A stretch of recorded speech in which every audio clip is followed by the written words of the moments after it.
lamdam masigi miyamna asumna thokani haina thajarudaba thodok amoina mamang thagi tang kunmapan amasung kuntragi lonaba ahingda None district ki makhuamda thokhiba tamthiraba ching ningkhaibagi thodokta leptana kintharakiba ching leibak singna nansin khibadagi ngasi fawba thiba khangdana leiriba apokpa apokpi anigi thawai yaudraba hakchangda oirabasu imin auba phanghanbiu haina apokpa apokpi kainarakpa numit 8 ni suraklaba Pikliba Macha Ahumna tattana solhauri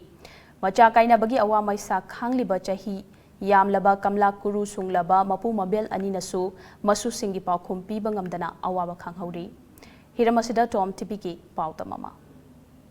Jungi tangkumapan amasung kuntragelo ba ahingda thokiba tamthiraba landslide ta hojik phawba thiba khangdana leiriba makhwam khulgi khunja manga gi imung singdi ngasi phawba kakngawna duna leiri tamthiraba thodok aduda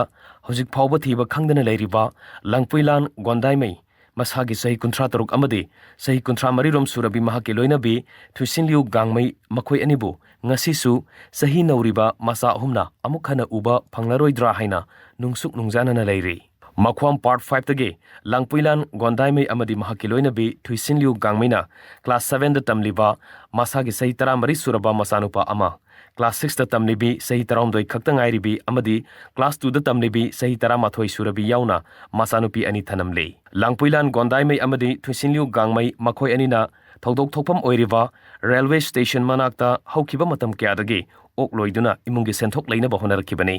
aduga makhoi anigi Macha Ahum aduna makhwam part 5 ta leiba mayumda mapu maboka leiminabani hairi thodok aduda kudong thiba nangkraba apokpa apokpi anibu hojik phawba thiba khangdana leiriba aduda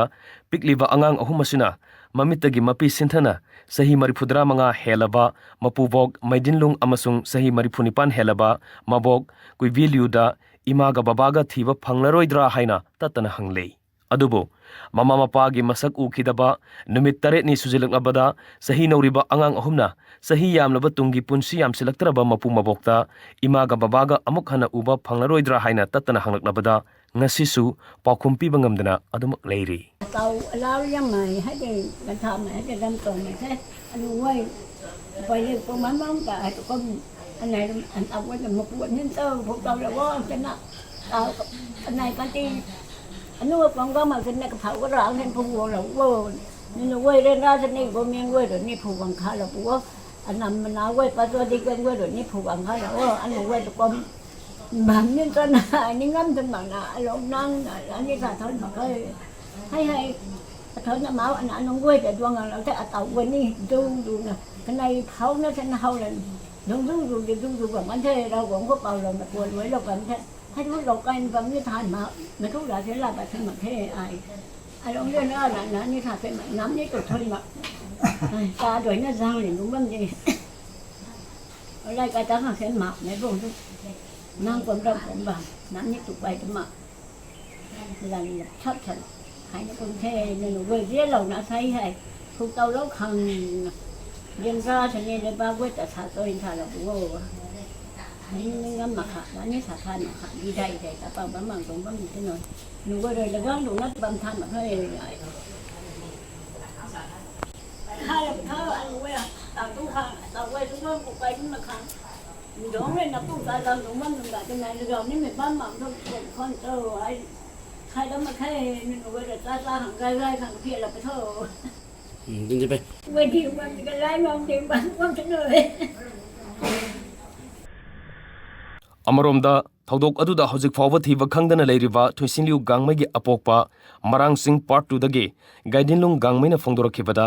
thodok thokraba matung thiba humba gi thabak satharakhiba numit 8 ni soraklaba phawba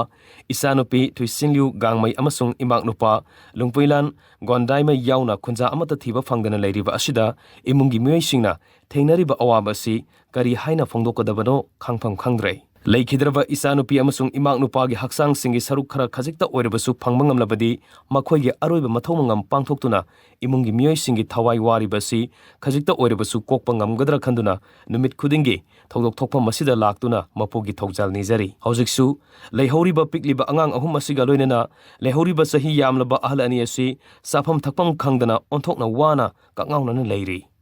Pikliba angang ahum asiga loinena ahal ani asigana kari oheugani khanbada thamoi si puba ngamdrei maramaduna Mari lenabasing na sathariba hakchang thibasida isanupi amasung imangnupaga gi hakchang sing phangnaba honabiduna makhoigi aroiba mathau mangam pangthokpa ngamanbiu haina paudam lakhi mappa mama Leikhidraba anina tukamacha reloi gi manakta phamaga mabanina khara khara da oiragasu zumgi ahalamansu thabak suba ngamdribini yam suanduna lairibini adugi imungi mabanisu sinba angangsingsu skun kaba kari atai loi na khungi metene mabani na purak tawbese ngasidi mabani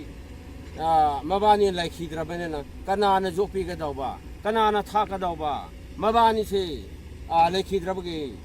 aikhoi so khanpham la pong khangdre aduna sarkar gi maikaidigi athupa matamda makhoi imungi jingbi bagi damakta hariba nipa asina central government Manipur government laingak asina miyang sangbiraga athuba matamda jingbi khopio haibagi mapa aihakna request tawjari Panbayai Laibak thiba thodok thokraba matung satharkiba search and rescue operation asigi manung sanangarang hakchang amata phangba ngamkhidrabasu ngasi nungthil territorial army gi subedar amagi hakchang phangba ngamkrai adubu hojik fawba khunja manga gi hakchang phangba gi wafam de leitri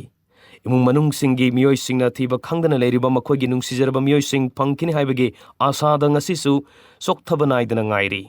amaromda hojik fawbada thodok aduda Leikhidraba migi masing punani punipan sukhrai miyoi 19 hingna kanba ngamkhrabasu khunja manga ga loinana miyoi 16 gi hakchang hojiksu thiba khangdana leiri